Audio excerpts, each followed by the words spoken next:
a sererê, ha, derê, sererê, com derê. O resto só se vocês baterem a meta. O resto só se vocês baterem a meta. Primeiro assunto do dia, deixa eu compartilhar a tela aqui com vocês. Tá rolando uma união sinistra, Caçador Austrália. Deixa eu colocar na tela. Ok, vamos abrir aqui. Deixa eu ajustar.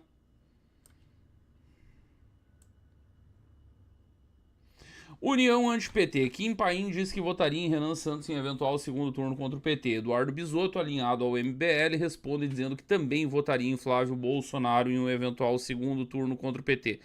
Só que hypou, deixa eu ver se eu consigo colocar.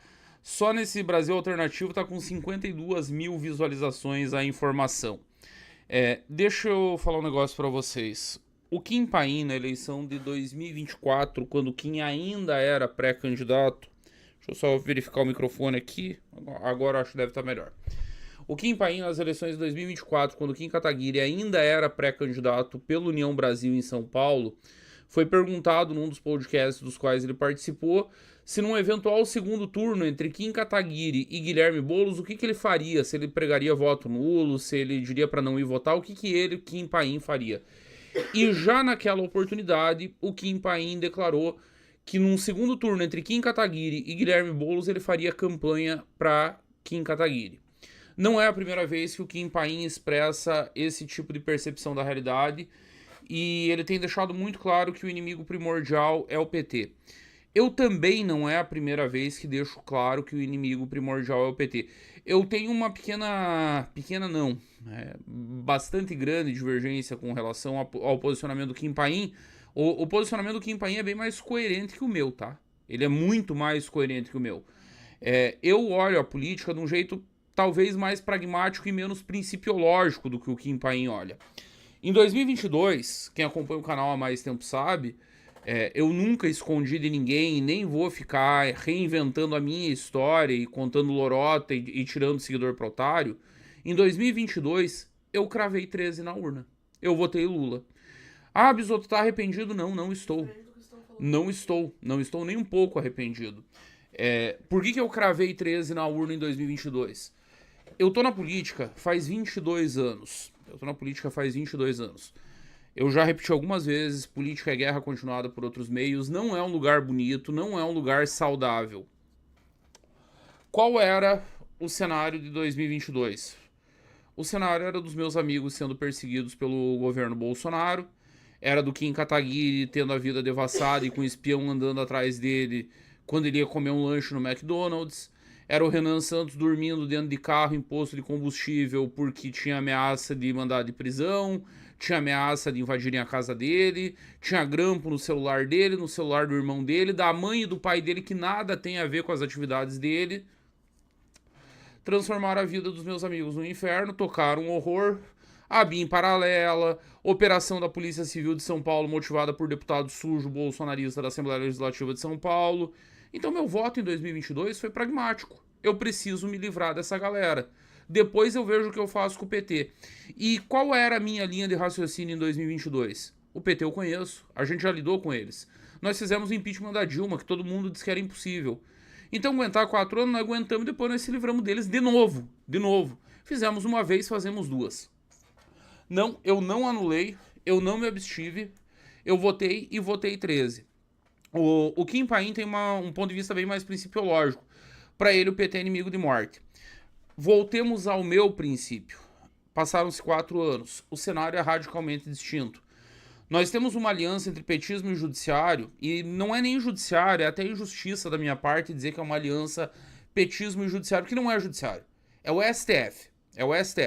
É o topo da cadeia do judiciário, não é o judiciário. Seria injustiça da minha parte dizer que é o judiciário inteiro. Mas é o topo da cadeia, que na prática implementou um regime autoritário no Brasil. O Brasil não é uma democracia plena.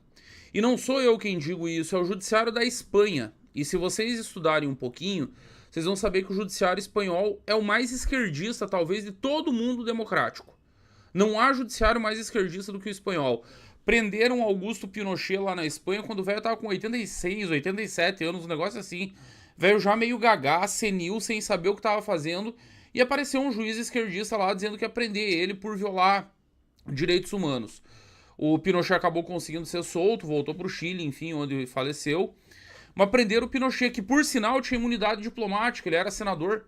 Ele não poderia ser preso do jeito que foi, e ainda assim prenderam. Esse é o nível do esquerdismo do judiciário espanhol. O judiciário espanhol foi provocado por Alexandre de Moraes, que solicitou a extradição de Oswaldo Eustáquio, um jornalista pelo qual eu nutro o mais profundo desprezo. Acho um ser humano desprezível. Sabe o que o judiciário espanhol falou sobre ser humano que eu considero desprezível? Ele é um perseguido político.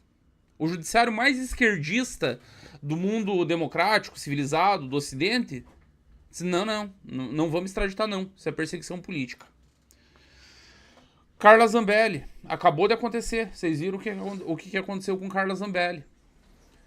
Usaram um senador italiano de esquerda, de extrema esquerda, diga-se de passagem, manipularam o judiciário italiano para no final a corte de apelação dizer não, isso é perseguição política, solta, e tá solta Carla Zambelli.